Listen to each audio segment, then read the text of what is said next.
Lights on.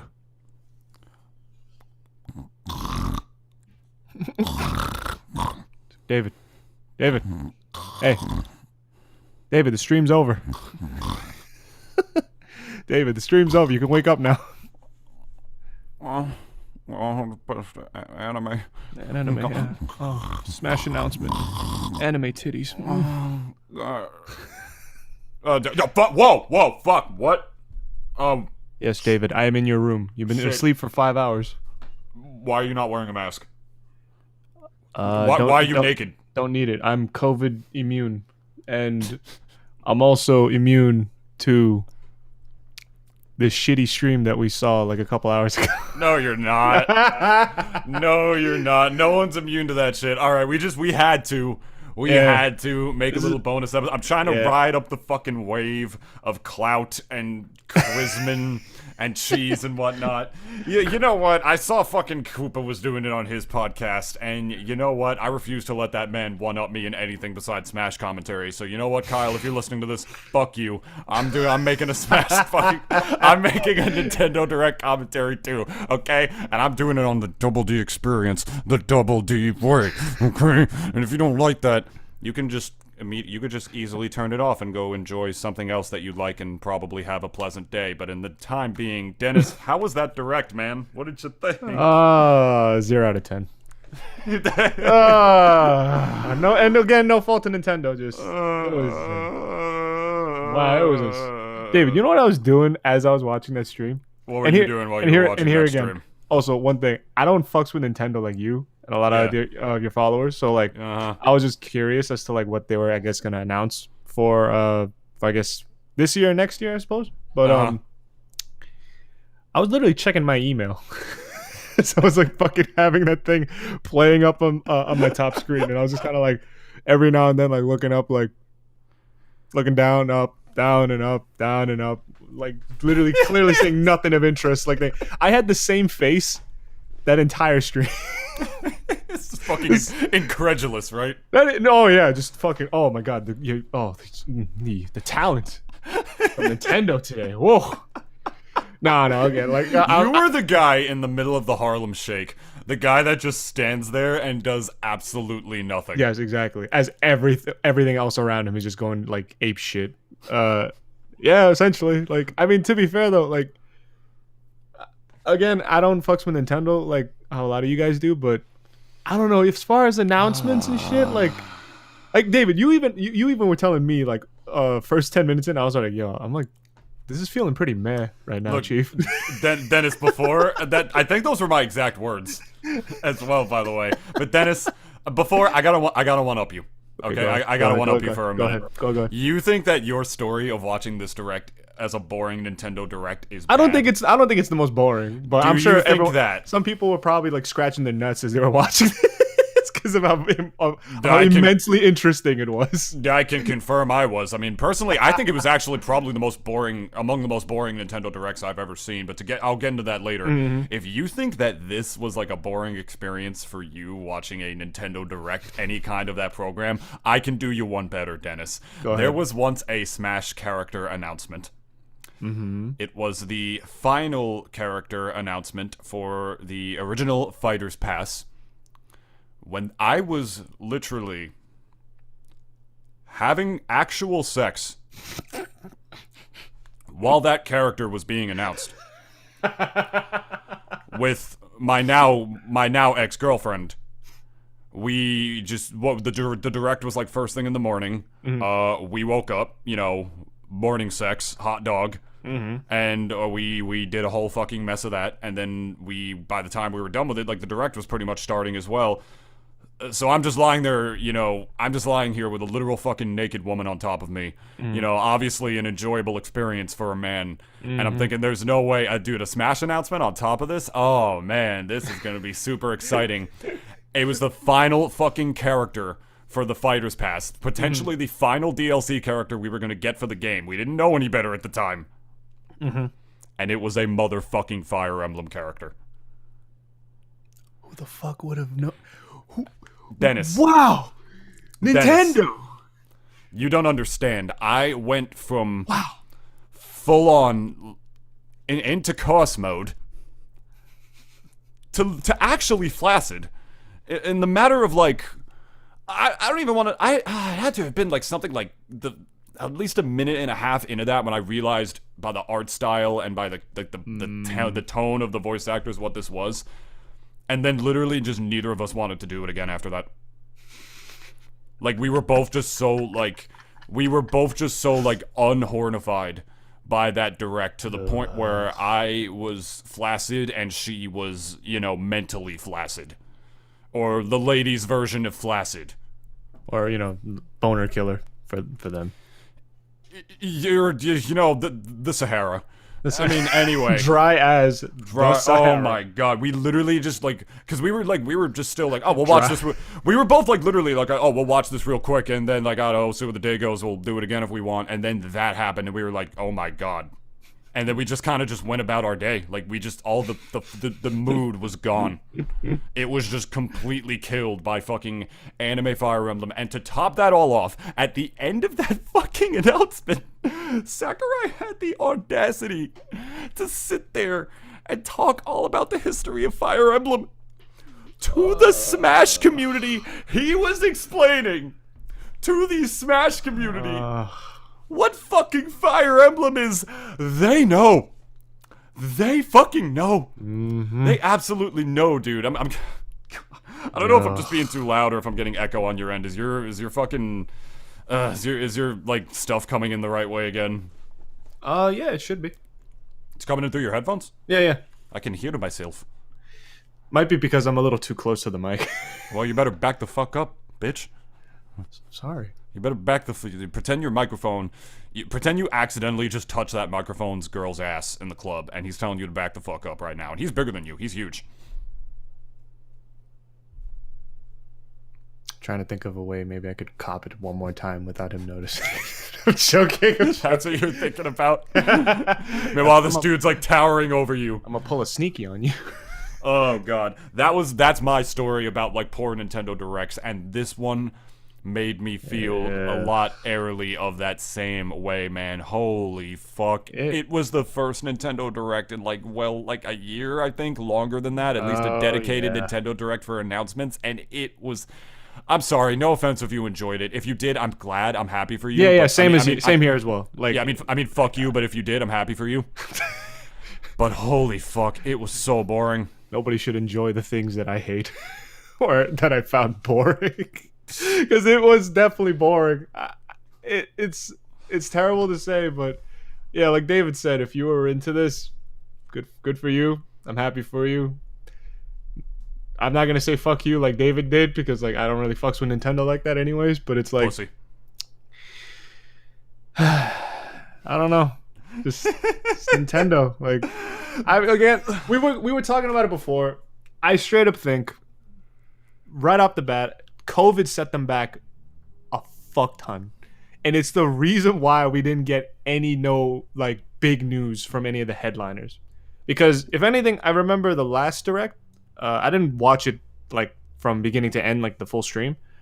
But I think the last one is where they announced Breath of the Wild 2, right? Or, at least they announced it, right? Or was that it was one before? It was one of the last major Nintendo Directs, because in the last year, Dennis, what they've done is that they've had just sporadic game announcements that they've done, like Paper Mario, for instance. They literally just dropped that on Twitter one day and dropped it on YouTube, and they're like, oh, there's the new Paper Mario game. And it's coming out in 2 months? What the fuck? That was what we were at the time, or our reaction was. And dedicated directs to specific games or franchises. Mario for his 35th anniversary, back in October, they announced there was a whole Nintendo Direct exclusively to Mario games and Mario stuff. There was another one for Pokemon that was all about Pokemon games and Pokemon paraphernalia and stuff like that. But there was never a traditional Nintendo Direct like they've used to do, where they mixed in maybe there's some first party dev game announcements with some major stuff in between, along with a bunch of anime, because Nintendo has a big anime fan base to cater to now. It's been a long time since they've done something like that. But the problem with this one specifically, oh yes, David, please tell me your thoughts. It was all anime. It was like they took us to the hentai haven ranch, and like had us look at all the cows, and they were all just going, "Moo." It was literally just. I swear to God, I'm no exaggeration. I think that Direct was like 75% JRPGs. Yeah, like it was crazy. Like Fire Emblem clones that I noticed. A lot of it looked exactly the fucking same too. I mean, there were some cool announcements in there. I put out a list of the games, which honestly to me were a fucking blur. There was one of the things that stuck out to me was probably Knockout City. That was like that dodgeball looking game. Yeah, that actually did look kind of fun. At least something that would be like worth a shot. The new Mario Golf. It's. You wanna know this comment that I saw that it's like problem, man. Before you read me that comment, can I say one thing? Mm-hmm. When potentially the most innovative thing that you have in your Direct showcase, that you're hugely anticipated one that hasn't happened in like a very long time, when the thing that has like essentially the most innovation of a game, something that's actually changed from the standard formula of its predecessors, is the new fucking Mario Golf, you got a problem. Because it's fucking Mario Golf. It's not supposed to be that innovative. And it is the most innovative. They added that thing where you can just like speed run it, where you hit the ball and then you don't take turns. You just run to see who can get to your fucking ball first. Which, by the way, I wish that was how actual golf was played. That would be so much more fun. Seeing all these crusty ass like old guys like running across the fucking course just to, like get to the ball. Yeah, I'd love to like just see like two of them like are like neck and neck, and then one of the guys just like pushes or trips the other to like basically trip him up before he gets to his ball. It's like fuck you, like, and he's like, oh fuck. Golf would be very interesting. PGA. It would be way more entertaining. Y'all should get on that. Like extreme golf or some shit. Oh, fuck. I forget, it's called like Mario Golf, like Speed Tour. Not Speed Tour, Speed Smash, something like that. Smash. I have no idea. I forgot. It was Speed something. And the main thing of that game is that you can now, like, there's a mode in it where you can, like, hit the ball, and instead of just taking turns with your teammates, you just fucking run after your ball. And then, like, just take another swing. It doesn't matter. That looks actually really fun. Why can't you use the club to, like, smash their heads with them? I mean, you can use a baseball bat and smash, but a golf club, oh, God forbid, too violent. Like, honestly, like, it's not the Mario sports game I wanted. It's not the Mario sports game that most people were wanting, but it's definitely one that a lot of people were anticipating. It was bound to happen, a new Mario Golf for the Switch. And we all knew that was going to happen. I'm really happy that it happened. Would have preferred Mario Strikers, because that game is like a soul game for me. And Mario based. Yeah, Mario based. Mario Sluggers would have also been incredible too.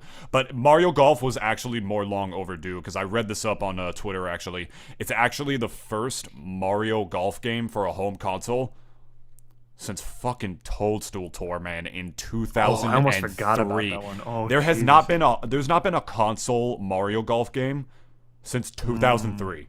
So it was overdue. It was definitely time for a Mario Golf game instead, for sure. You know, all the little mushroom residents that, you know, practicing their social distancing. It's barely a contact sport. Golf was like the first one to come back around the beginning of the pandemic. It makes sense, but it was the hypest thing in the announcement. Or at least the most innovative thing in the announcement. Maybe not the hypest. I think the Pyro announcement was actually pretty hype. But to go on to you instead, you said you're looking up on Reddit right now. You want the internet's reaction. Yeah, and this one comment about Mario Golf had me dying. Can't wait for them to release Mario Golf with 3 courses and no DLC. I saw that. Wait. You sent me that. That's how I saw that. Oh, yeah. So silly me. Yeah, might be. Yeah, but... Oh, silly me. Yeah, this is, like, supposed to be basically a crapshoot from, what the fuck, Mario Party, when it came out. And, like, how they basically didn't have anything. My favorite comment is, like, Armada's Moon on Twitter. He said there are 2 kinds of people, right? Go. There are 2 kinds of people. There's people who didn't like the Direct. And there are people who have anime profile pictures on Twitter. Oh. Fucking facts. I'm gonna list this to you, man. It is right. Fall Guys on Switch, which Fall Guys is fun. Is that game even still that? Is it still that popular already? I feel like Among Us kind of like really delved the hype down for that. I played. Yeah. I know for a fact I played Fall Guys once, and I did not touch that game again. And the only reason I bought it is because like my friend wanted to play it for a stream, and we did that, and that was fun. Steam Pop. Monster Hunter Rise. I know that was really anticipated. I personally find Monster Hunter boring as fuck. Not that it's bad. Not that it's a bad franchise by any stretch of the imagination. I know how popular it is. It's just not my thing. Same personally. Here. Yeah. I actually got World for PC. I played about 30 minutes of it, and it just felt. And again, this is nothing against like any of you guys who love the game. I just thought it was too stiff for my taste, as far as like I guess a hack and slash like kind of adventure game. Because I played Devil May Cry a lot, and that game's combat is so much more fast paced, and I love it, and it's exhilarating for me. When I was playing Monster Hunter World, it was just very TLDR. It was just way too slow for me. It's like very kind of also feels a little clunky like when I'm playing it. Again, nothing against any of you guys who enjoy it. That's just how I feel because I just like faster hack and slashes. That's just me. Yeah, I'm not even too much into like Pokemon because I grew up a pariah. But like honestly, Monster Hunter to me feels like a more realistic yet much slower paced version of Pokemon. That's really kind of all it is to me. That you walk around like killing these beasts and shit.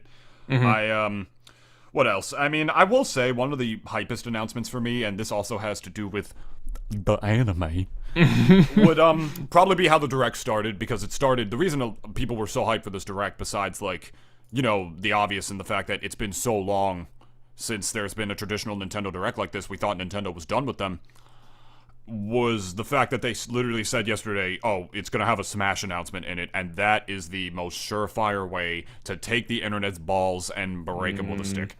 Everybody goes nuts for a Smash. People who don't play the game get hyped for a Smash announcement. I don't really compete anymore, and that's partially because of the Wi-Fi era and partially because I don't want to spend the money on tournaments and stuff for a game I don't really care to improve at. But even me, I'm still very much involved in Smash and the Smash community and stuff, so I always get hyped for a Smash announcement. The fact that it started like that was kind of an iffy one. Not everybody would be hyped for characters like Pyra and Mithra. They're from, they're from a very popular game. They're from Xenoblade 2. So what I will say is that I personally never played that game. That game has actually had its own little fair share of controversy for insanely over-sexualizing its female characters. Or it's women characters, I should say. Okay. Because saying female sounds weird. I don't like that. I mean, some people have a problem with it. Some people don't. That's a whole nother discussion. You can't fit in these kicks. Yeah, birth givers. Yeah, there you go. Wow, that's definitely what women prefer to be called. I couldn't think of it. Thank you, Dennis. I appreciate that. Something even worse than female. Jesus Christ, bro. Might as well tip the fucking fedora to them while you're at it. Yes, all women are queens, David. Don't you know? No, if she breathes, she's a thought. Oh yeah. Also, real quick from Fall Guys, it's very classy. From their Steam charts, September 2020, 150,000 people. Current now is literally a fraction of the number, like 10,000.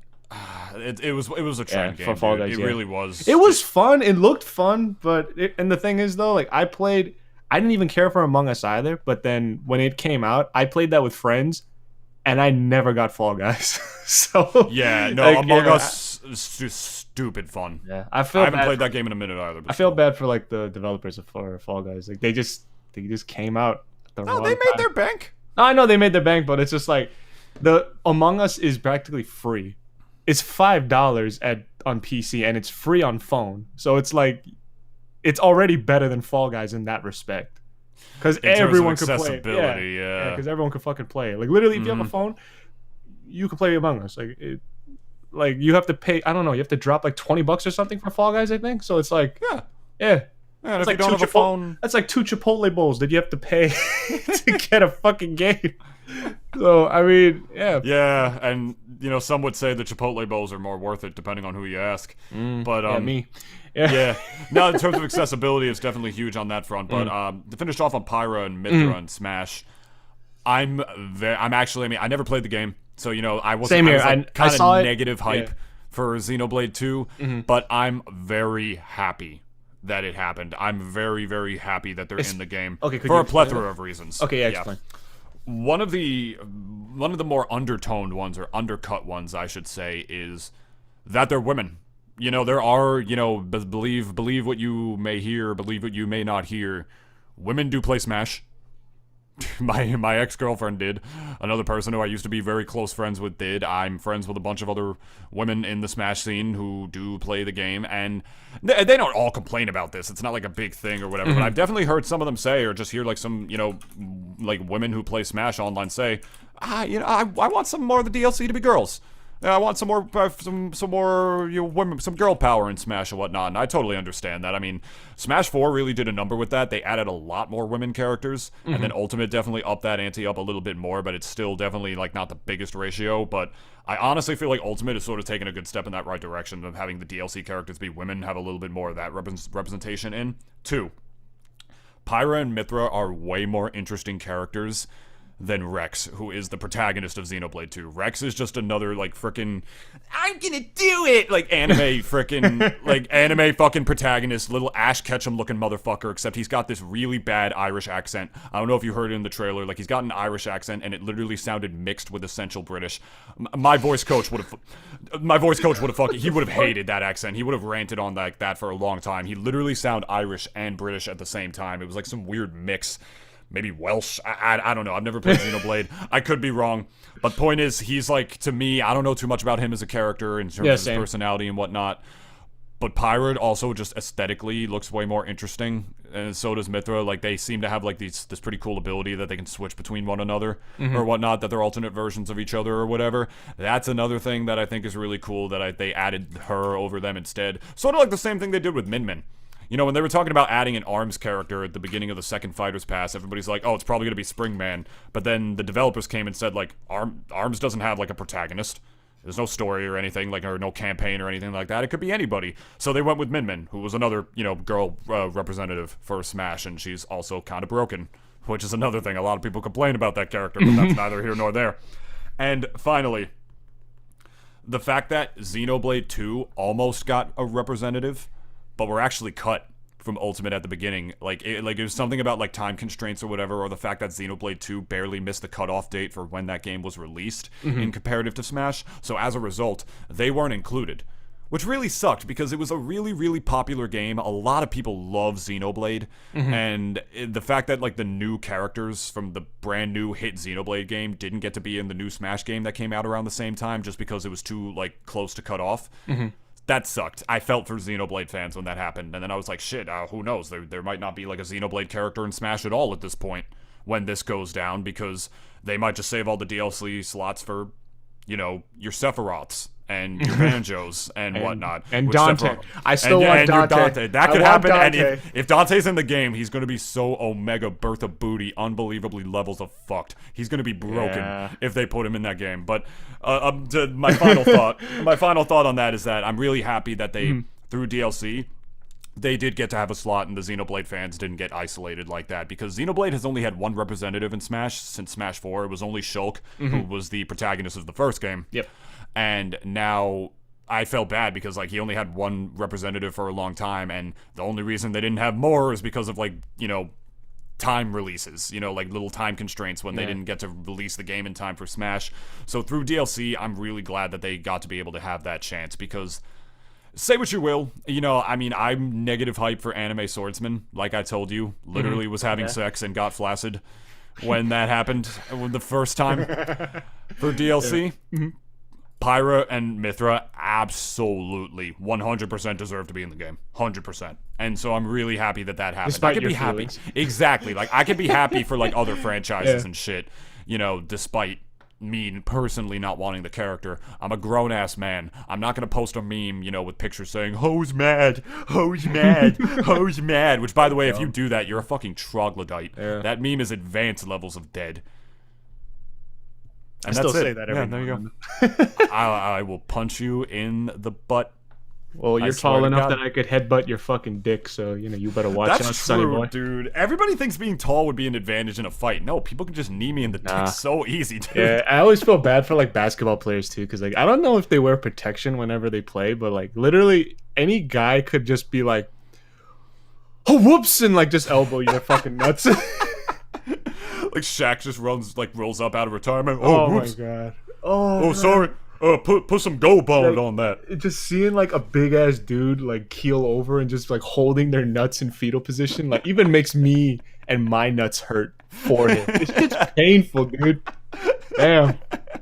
Oh, my nuts hurt for you. My nuts hurt for you, bro. Please. What thoughts? I just also wanted to talk about, like, I think I know a lot of people were disappointed with the stream, and I was too. And like the more I thought about it though, like I kind of just remembered like what's been going on. We still got COVID. COVID's also been affecting Japan, like a fuck ton, and especially in their workplaces. And everyone kind of knows how Japanese workspaces are kind of like literal, basically borderline slave masters levels of like, you know, like you got to get this shit done and make that deadline type of shit. And I was just thinking in my head, like, you know, these announcements kind of sucked. Like, I'm not gonna sugarcoat that much. Like, it was kind of pretty shitty. Like, Samurai Warriors 5. Oh yeah, Capcom dude. Arcade Stadium. David, let me tell you something. All the other games that I didn't write down because I literally didn't notice. David, let me tell you something. I love Japanese history. Not even I was excited for that game. I love Japanese history, especially Samurai. Even I wasn't that excited for that game. So there you go. But how again, would they even like Western that game up, you know, like make it like more for a Western audience. Like, oh, hello, I hate my name is Cowboy Tanaka. They don't even have the accent. They just have like this fucking dude from Long Beach, California, be like, Nobunaga, you will die by my sword. That was really good. That's basically how a lot of these guys dub this shit. And again, it's like, you know, whatever gets you a paycheck in the end. Like, and I don't say nothing, but it's just like, like, I personally feel whenever the next one may be, and I don't think Nintendo Directs have like basically a set timeline of when they do not. Okay, yeah, so there you go. Like, I don't know when the next one's gonna be. They announced this one yesterday. Okay, fair enough. So look, watch out for Nintendo's Twitter, everybody. But maybe another one will pop up tomorrow. Maybe we don't know. But, it's like literally day after. Hey guys, we have another Nintendo Direct for you. It's like, you just had one yesterday, bro. Like, what the fuck? Like, I mean, they did do something kind of things fast. There'll be another Direct for some Sakurai to show off Pyra and Mithra, and this is a pretty short span for when they announced the last character over this one. Sephiroth was only like 2 months ago.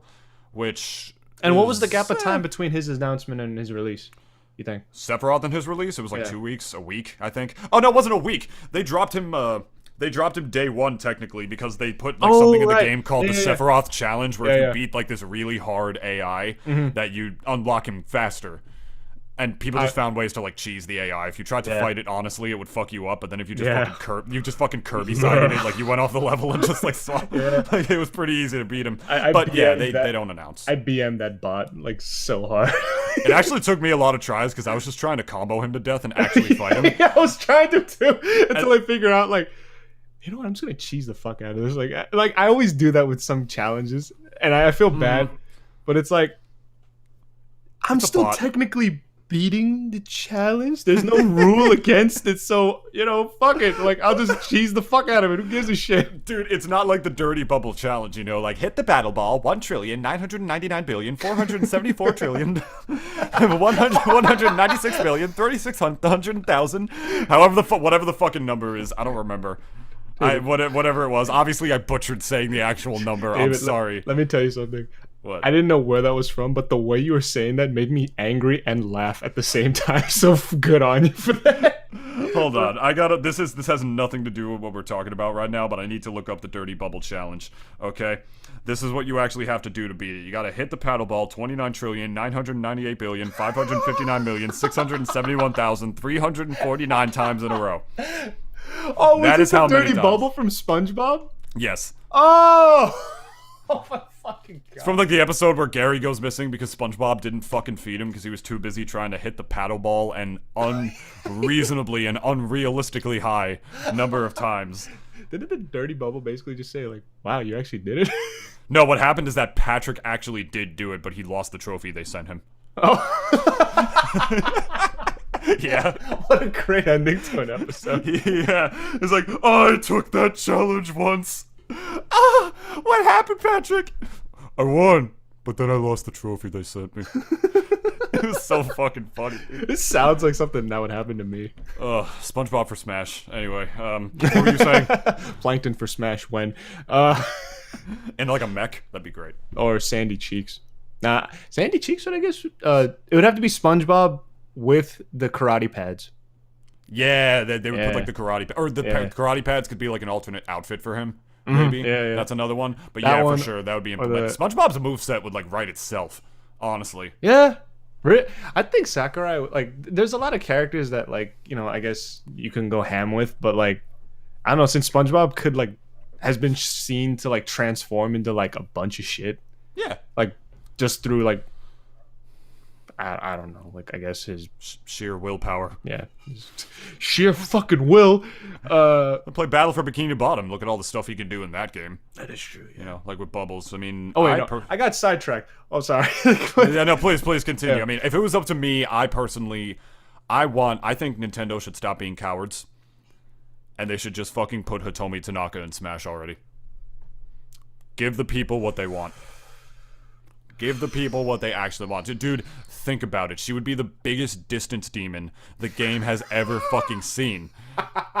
Even more than Sephiroth. Yeah, even more than Sephiroth. She could have a mechanic where you just like, you know, mash the stick left and right to like dash dance, but her like just when you do that, her fucking titties are swinging around everywhere. God, that announcement. And if you get near her, which you might, because her presence on the stage hypnotizes your character. It inverts your controls a little bit. Instantly breaks your guard. That you walk towards her by accident, and then if you just get smacked.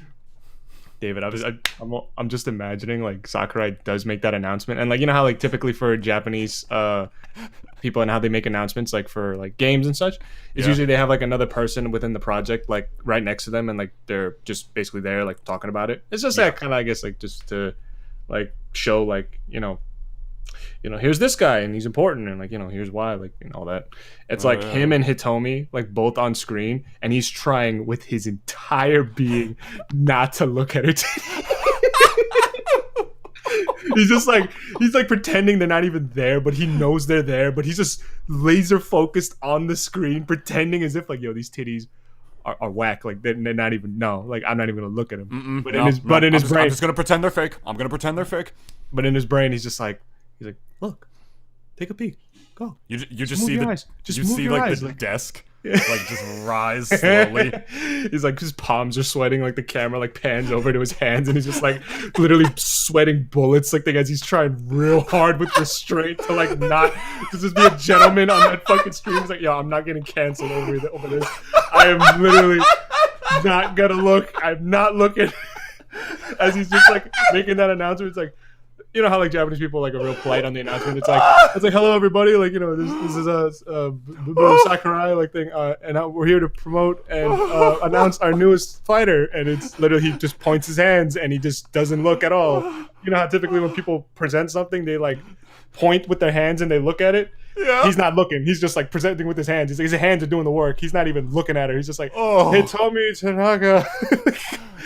Hello. And she's just like, and Hitomi probably knows. Like she gets looks. I know she does. But like she's like probably in her head like, wow, I'm like really impressed with this guy. Like he hasn't even looked once. He must really love his wife. And then the guy and Sakurai's just in his head like, yo, like I know my wife watches this shit, and I know for a fact that if she sees me even like look towards them titties, like I'm gonna be a dog. I'm gonna be dogged for the night.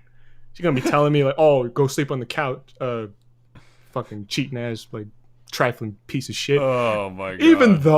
Even though it's not like she knows it's not cheating. It's just shitty, you know. Like it's just like you're looking at another girl. But look though, it's also her. It's Hitomi, all right? Like I can safely say that Hitomi Tanaka, if I was in the actual presence of her and like I was literally like with her, like literally sheerly being around her, I'm like no exaggeration, just literally being around her like in just a group setting would make me horny as fuck. I'm not gonna lie. And she would have to be wearing something like really like conservative. Really conservative to cover like her a big, up for me to, like a big blouse, like a real large blouse that like kind of like hides her. Yeah, her chest like that hides like the bust a little bit because like, I mean, she streams on Twitch and you know, stereotypically, you know, like. I mean, not like very unstereotypically, people think, oh, she's a porn star. She must be like a total e-girl. No, she hardly says shit on her streams. Nah. She just like she plays the game, mumbles a little bit, you know, does she's a gamer, just doing her thing. But when she does go on her streams, she does dress pretty conservatively. It's like she'll literally make it like it's not one of those streams, except for the occasional time where she'll just blurt out like "Yay!" Like if she like wins like a Fortnite match. It's a very stereotypical Japanese sounding way, by the way. Yeah, which again, like her and everyone here knows Sasha Grey. She also streams too, and like she's actually fairly the same as well. Like she's considered one of the goats in the porn industry, and like I think I know I've heard. Yeah, and she's been out of the industry for at least I think a decade now, and she's one of the goats. And now also like she's just streaming, and she gets questions about her time on the in the industry every now and then, but like she never goes out of her way to talk about it because she also well I mean for one it almost makes me feel as if like if you're the GOAT you don't need to talk about it too much, like your time in the industry and all that, because it's like she's not doing that now. She's streaming, she's playing games, so it's like for her it's like why would I want to talk about that unless someone dropped a big donation and like was just like, can you tell us like what it was like being gangbanged by 12 men and like write it to us in excruciating detail, like as how that went. This is like my fault. We're getting really sidetracked. Okay, yeah. Anyways, all right, going back to Nintendo Direct. You're the one that mentioned Hitomi Tanaka. Okay? I know, but I mentioned Hitomi Tanaka being in Smash. That's why. David, you know which clip to clip for the trailer of this episode. I think I do. Yeah, you know. Not to cut you off. I'm sorry. We can talk about Sasha Grey all you want in the next episode. I'm down. It's just the reason I brought up that is because I thought it'd be really funny to be like, hey, who does David want in Smash? We went off on a huge who tangent. Does David want in Smash? But Hitomi Tanaka. I feel as if again, going back to the stream. Going back on topic. Going back on topic real quick, so am I. I feel as if, the next Nintendo Direct, whenever the fuck it may be, I think it will have more of what we were expecting for this one. More headliner news for at least Breath of the Wild 2. I feel as if since they basically said, oh, we don't got anything for it this time around, I feel as if next time around they will have something. I feel as if COVID definitely kicked their asses more than they thought it would.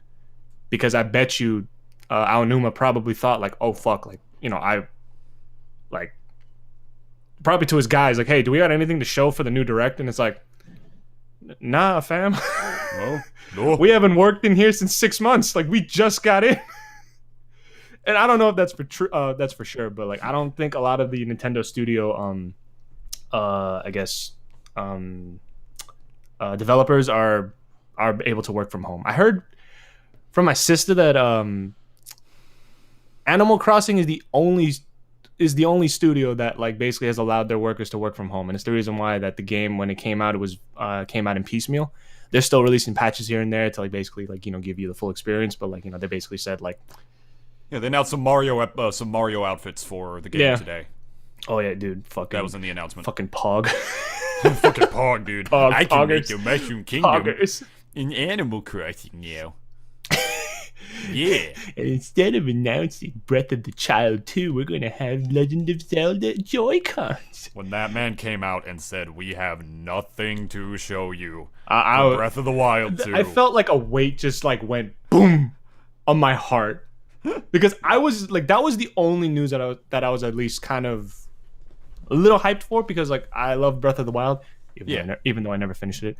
But, no worries. Yeah, but it's like, I still love Zelda regardless. That's I'd have to say for me, like when I was growing up, I loved Link more than Mario, which is kind of insane, really, because I think it's the other way around for a lot of other people. But Zelda is sort of just like a hardcore version of Mario when you think about it. I could believe that. Yeah, that's not unbelievable at all, dude. There are diehard Zelda fans out there. There are a lot of people who feel that way. Even though, like, I still like I had. literally the last Zelda game that I played to completion was Link Between Skyward Worlds. Sword. No, That would be very unfortunate. No. I remember watching Skyward Sword when I was young, like the trailers and everything, and I was just kind of like, this looks really jank. Dude, it's like it looks so jank. Dude. It'll hopefully be less jank now. Because like of the removal. I'm talking about back then. Like because it looks as if like it's not as fucking cumbersome as it was before with the Joy-Cons, because the Joy-Cons are basically like an improved version of the Wiimotes. Let's just be real here. Not even just that, the Wiimote like had you literally needed like the Wii Motion Plus add-on to play Skyward Sword, and all it did was like make the motion controls more sensitive. It literally just made it worse. It looks so dumb. Yeah. like when you whip out the sword, I've seen so many videos, and especially Aaron from Game Grumps his what you call it? That one video he did about like modern day Zeldas and like how they're not as good. Like Link to the Past versus Ocarina, right? And he also just hated like Skyward Sword so much that he had to do like a 10-minute bit about how much he hated Skyward Sword, which again is the guy's opinion. I don't really care here, neither there. Like if that is how he truly feels, and if that is how a lot of you guys feel, if not, if you disagree. But it's like, I think mechanically wise, Skyward Sword was definitely in that still, like Wii Motion Plus was still a very experimental age type of thing. Like it was very much a work in progress, a big WIP on that fucking entire system. Like it was just so weird seeing people run around with Link and his sword is just still out, but it's like standing straight up as he's running. It's like a guy who's about to tell his soldiers like, hey yo, it's like, yo, charge, and he's just like still running with his sword like way up high and just swinging it around like a fucking lunatic. And I don't know, like if you guys are excited for Skyward Sword HD, like, you know, it's good for you, but you know, it doesn't physically, graphically look that much better than it did on the fucking Wii. Twilight Princess HD would have been better, but okay, Nintendo. It's Zelda's 35th anniversary this year, so that's another reason people were upset. You know, a lot of people were expecting like a 35th anniversary announcement. All they gave us was, you know, hey, you know the Zelda game you're all looking forward to? Yeah, we got nothing. Fuck you. Here's a remake of a game from the Wii. That really doesn't look that much better on the Switch. And really Metroid. made me sad. And Metroid. It's Metroid's 35th anniversary too. And nothing. And God knows, who knows if they'll even do anything for that. I still remember reading this one guy's comments like, Nintendo, please release something for Metroid. It's been 84 years.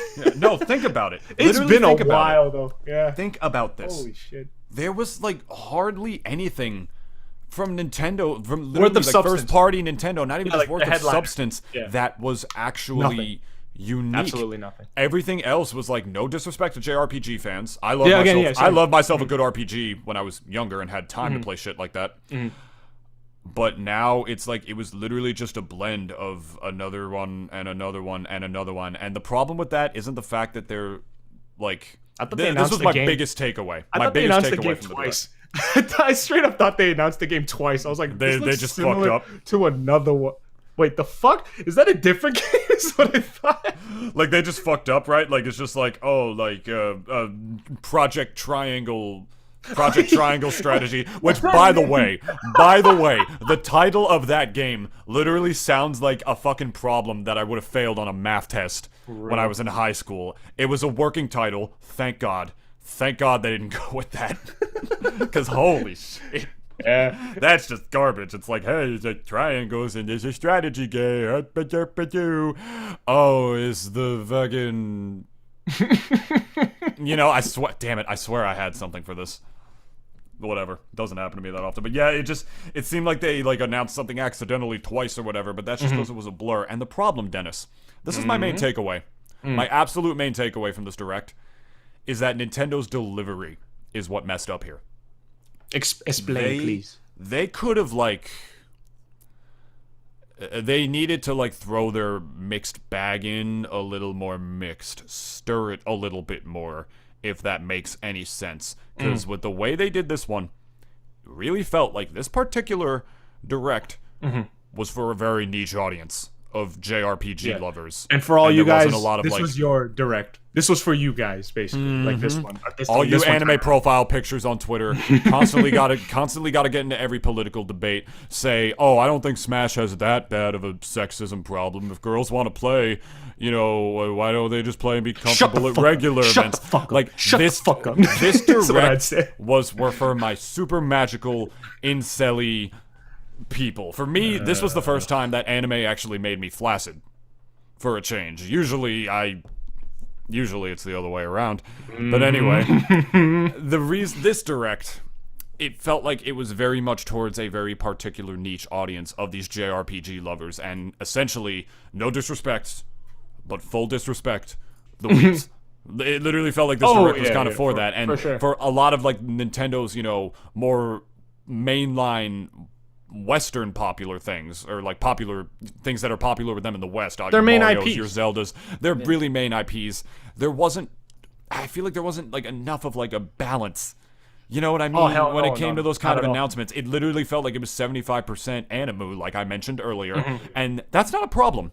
I mean, that is a problem. Like, the problem isn't how many of those games that they're releasing or how many of those are going to be on the Switch, but a balance. Yeah. Literally, I feel like half the games, I'm not exaggerating here at fucking all, I feel like half of the games that were announced in this Nintendo Direct should have been saved for the next one.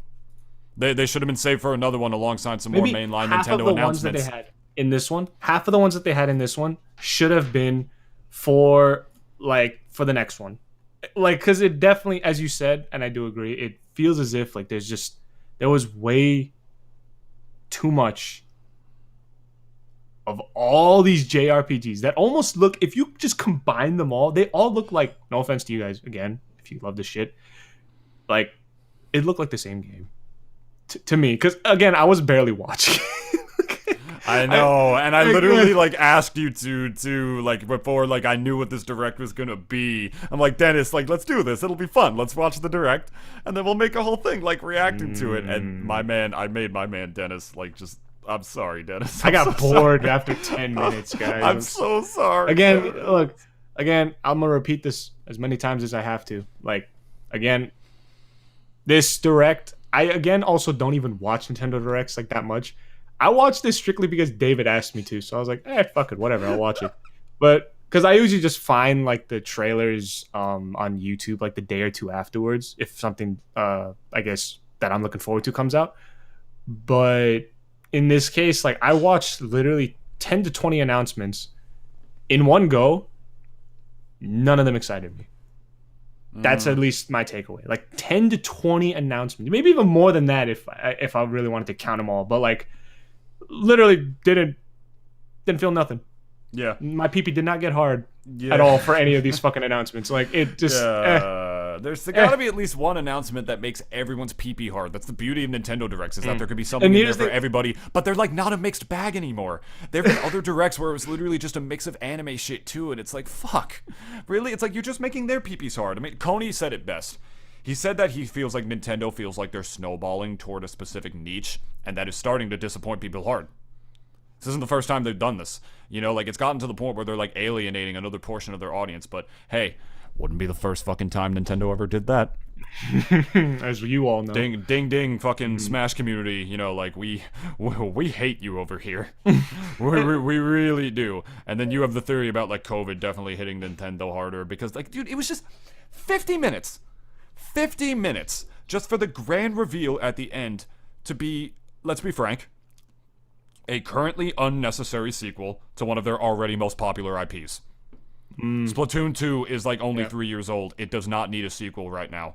This is another thing that Nintendo is just like completely out of touch with. Every multiplayer shooter game, you know what they do, Dennis. They don't always just immediately make a sequel. They update their game until it dies. Yeah, DLC the That's fuck out how of it always happens. They update their game until it fucking dies. Sometimes even beyond that. Nintendo, since they don't care about their competitive scenes at all, and they always have to be different for the sake of being different, even if being different is worse, which when it comes to Nintendo, it isn't always. They think out of the box a lot. A lot of their games are fucking amazing. You know, they're one of the greatest video game companies in the world. When they think out of the box, it's dope. Bowser's Fury, like the Super Mario 3D world, Bowser's Fury fucks. It's so good. It literally feels like a combination of Odyssey And Mario 3D World, definitely recommend it. I've seen a couple videos of it, and it does look fire. But but like it's Nintendo it's just another way to show that they're out of touch and that their policies are archaic as shit. Because instead of just keep on updating Splatoon, which has a thriving community of gamers that they also neglect, they feel like, oh, you want some quality of life changes for competitive Splatoon? You want us to help make the game better? $60. How about Splatoon 3? $60 fucking dollars. They How need a whole Splatoon new 3 sounds for you guys. You really need a whole new game for that shit. Like, get with the fucking times. Just update the game. Update the fucking game. Like, Wait. just keep doing that. Pause real quick. I do agree with you in that Splatoon, I didn't even know that. Splatoon 2 is like barely even 3 years old. But I have also noticed it dropped when the Switch did. Okay, all right. So a launch title. So it's sort of due for a sequel, but at the same time, not really. But yeah, go on. Okay, so a couple years it's been around. Basically, been around since the Switch first launched, as you said. I think the life cycle for a lot of games, and especially if for like studios that deal with like first-person shooters. I don't know if Splatoon is a first-person shooter. Third person. Okay, but for any shooter like thing, it's like, or for any game that is Splatoon competitive.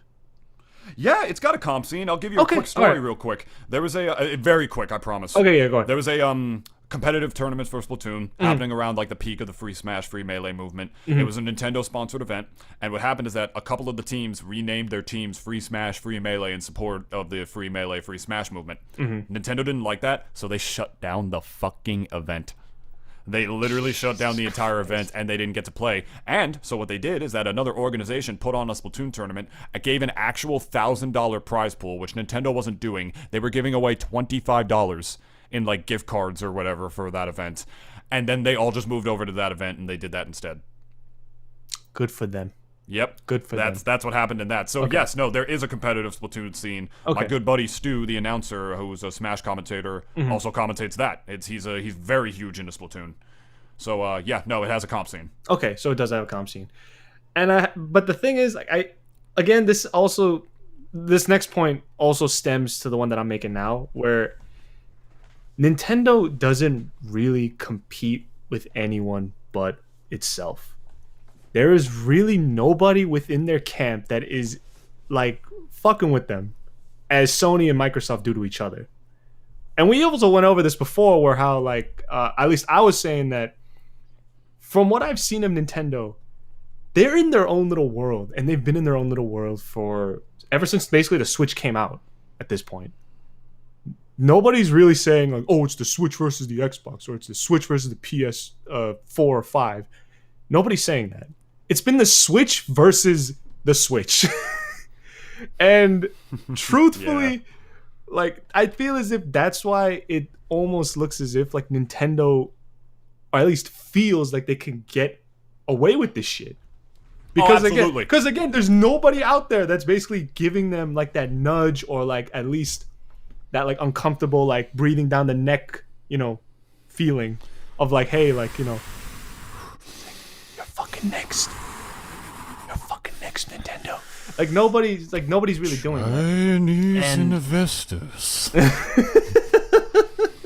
Hey, probably to make our Chinese investors very happy. You're probably not wrong on that, David, either. Like there's a lot of issues. Bad as Blizzard with that, though. Yeah, but anyway, there's a lot of issues that I feel as if like Nintendo. The only way that I could see them fully changing is if they got scared.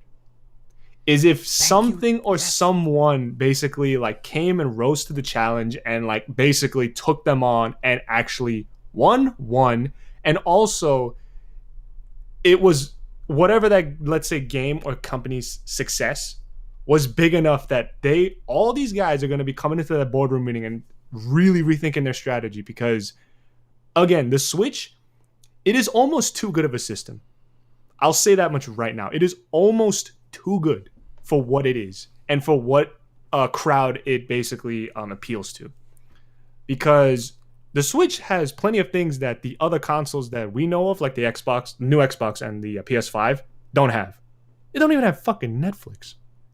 It don't even have fucking Netflix. And somehow can't believe that at this people are buying the Wii Switches. U did. Yeah, the Wii U did. But apparently, like, they just thought, like, We don't need it for the Switch. Fuck it. The 3DS did. Yeah, 3DS did too. Again, guys, like, I'm not no Nintendo hater, but I at least do see competition, and there is none for Nintendo. Same thing. There is same thing for nobody. Comp Smash.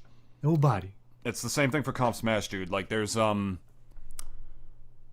competitive Smash scene is such a fucking blip on Nintendo's radar. Tiny little thing.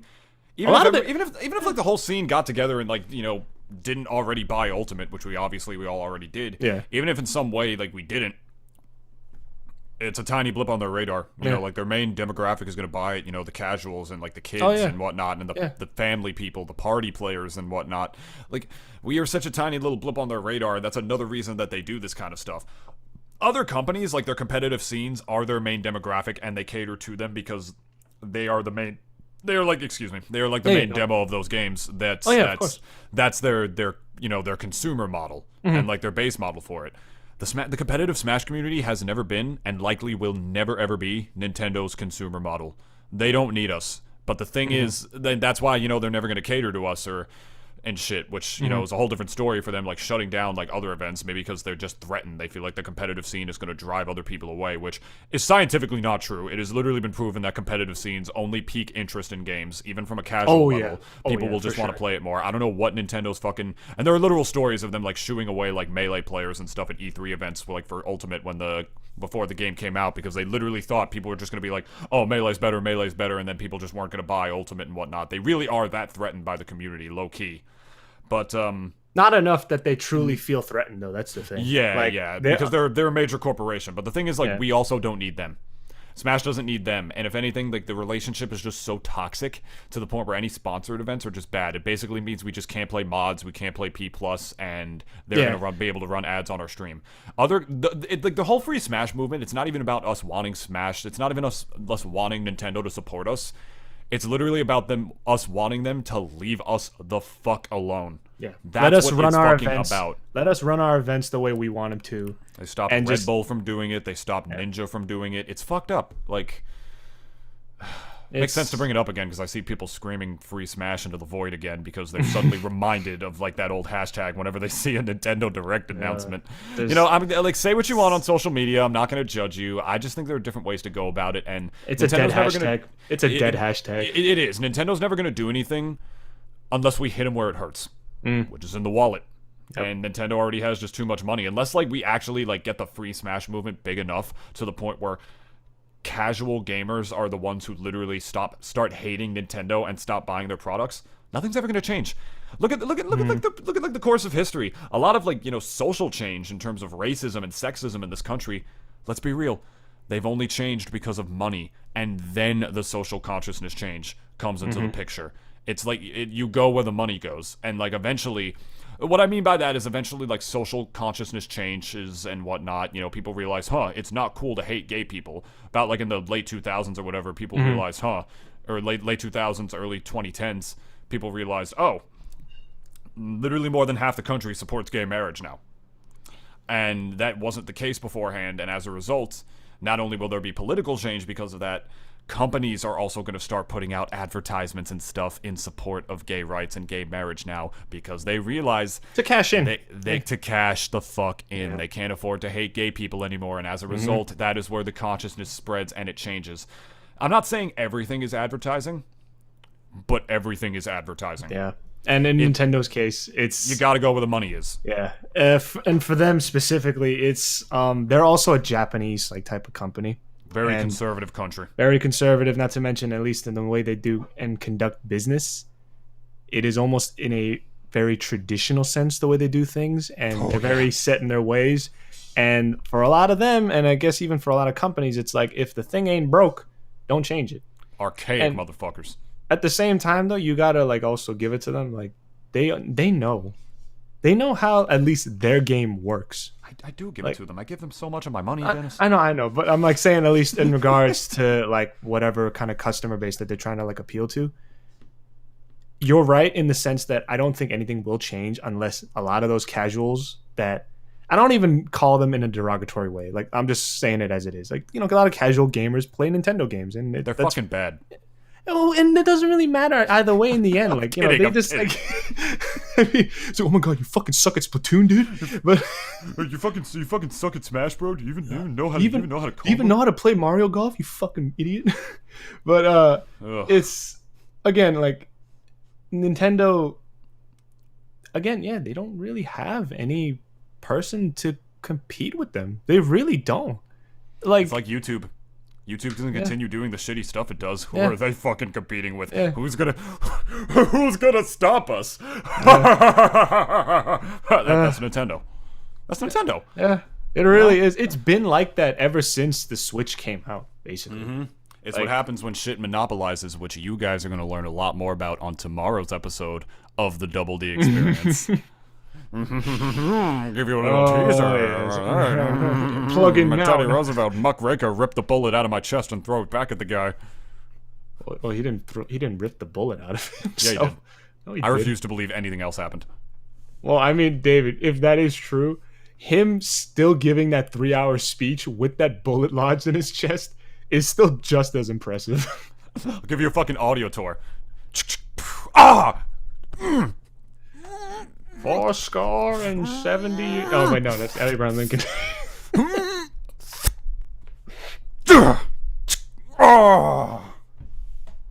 There you go. That's my audio version of the Teddy Roosevelt assassination attempt. Wonderful, beautiful. Thank you. Bravo. Now suck my cock. Anyways, Dennis, I hate my life. Yeah, me too. I also hate lowkey Nintendo. I mean, the more we talk about him, it really does. Dennis, I hate your life too, dude. Yeah, same. Oh man, Nintendo. I have a severe case of Nintendonitis. TLDR. I think this stream also, like, the Nintendo Direct just proves that, like, they know they can get away with this shit. Because I was just thinking in my head, like, that stream, in my opinion, should have had more dislikes. You agree? I personally feel like that stream's like to dislike ratio was like, it was disappointing. Give me a break. If it doesn't, it might prove that people like us might be becoming the minority, dude, and that's a world I am not ready to live in.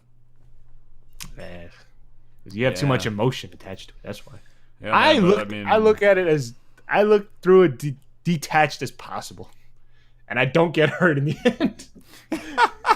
That's what I do. What a way to live. That sounds like me when it comes to my love life, dude. It'd be like, just don't let him in. Shut him out. Get him the fuck then out. you can't get hurt, and then you'll have a formula for happiness forever. And tell her to take the used condom and throw it out on her way out. 'Cause I ain't throwing that shit out. Dude, a woman once accidentally, like, she took the condom off me, and a woman once, like, I'm not even sure if I should tell that story. Long story short, like, when she was, like, walking away, she took the condom off of me and accidentally, like, flipped it over and poured my own jizz on my stomach. That doesn't sound like an accident. It was an accident.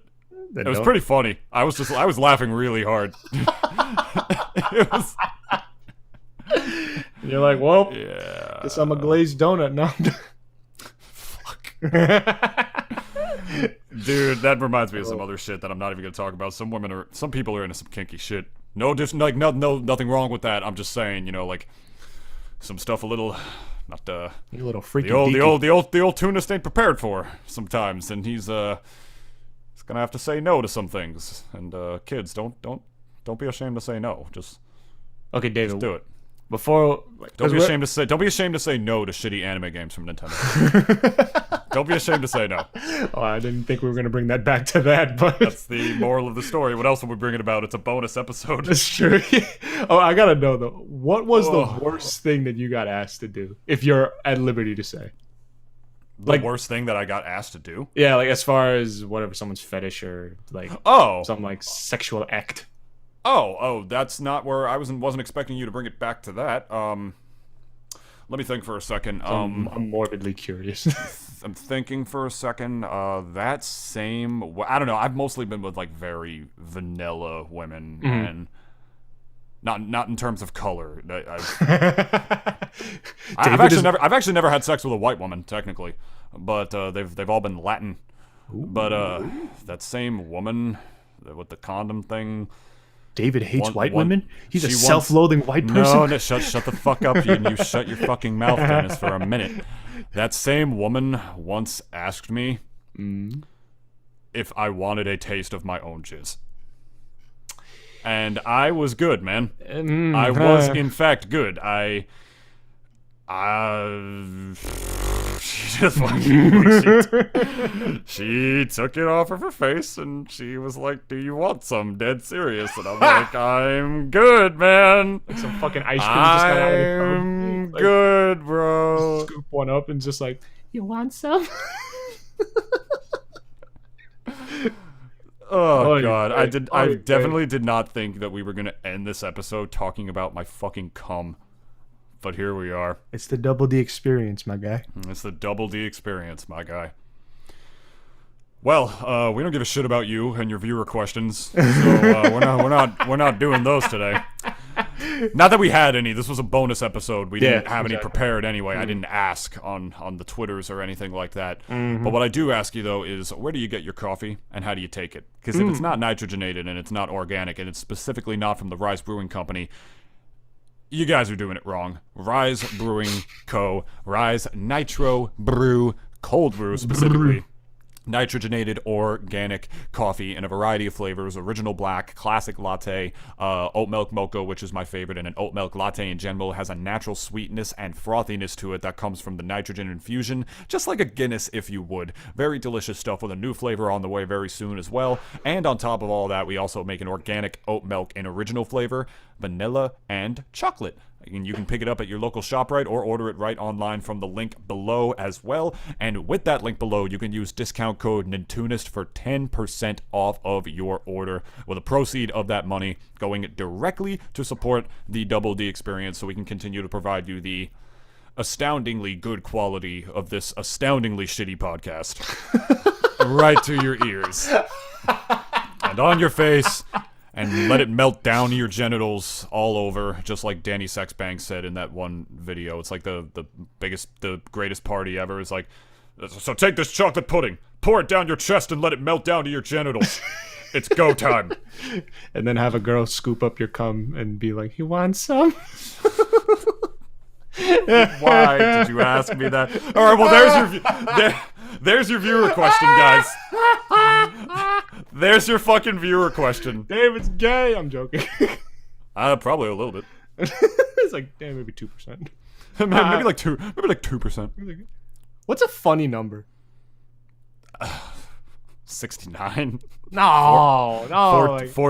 It's too easy. 420, but if you say it in Japanese, but like a really stereotypical Japanese accent, but saying it in English, like 420. 420. Forget that fucking Filthy Frank video. It's like, how do you say 420 blaze in Japanese? It's like, do you say 420 blaze it? No, you fucking baka whitewashing piece of shit.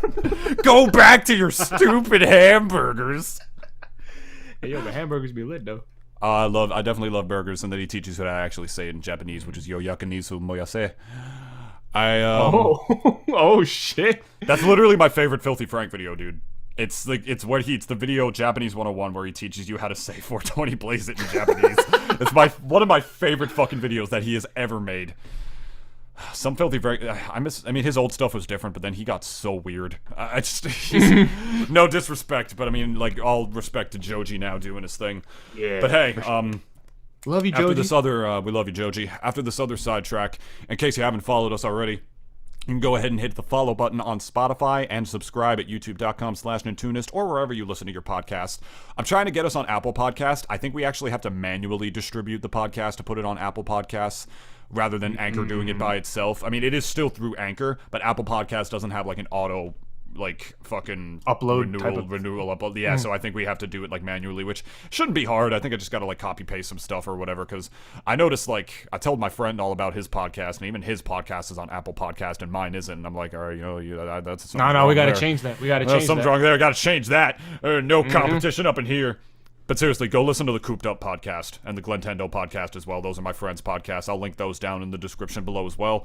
And that's pretty much going to do it. We hope you guys enjoyed having 2 episodes in 1 week. Fucking spoiled motherfuckers. Honestly. Like, getting handouts all the time. No, I'm joking. Dude, 2 episodes in 1 week? That's more than you got from that direct, huh? God damn. David, you're supposed to be their brand ambassador, not their brand spanker. I've seen brand ambassadors critique them before, and I'm also off the clock. I don't work for them in the summer, and I mean the winter, whatever season this is. Oh, we getting snow tomorrow too. Ugh, dude, don't get me started. I'm so upset because I needed to work and now I can't. So maybe you could tell them this: like, could I, in face of work, could I jerk off my dick? On camera. Why'd you have to bring it to my fucking dick again? Hold up, David. Hold up. This is going to be $1 million idea. Okay. And then literally as you're about to come, you yell stonks. And it just cuts right after that. I'm just shutting the podcast off right now. They can't even hear you. They can't hear you. I turned it off. $1 million idea. Millions. Lights off, guys. Lights out. I love you, David. Yeah, me too. Fuck you. Me too. Fuck you. Me too. Fuck me. Hashtag me too. Hard.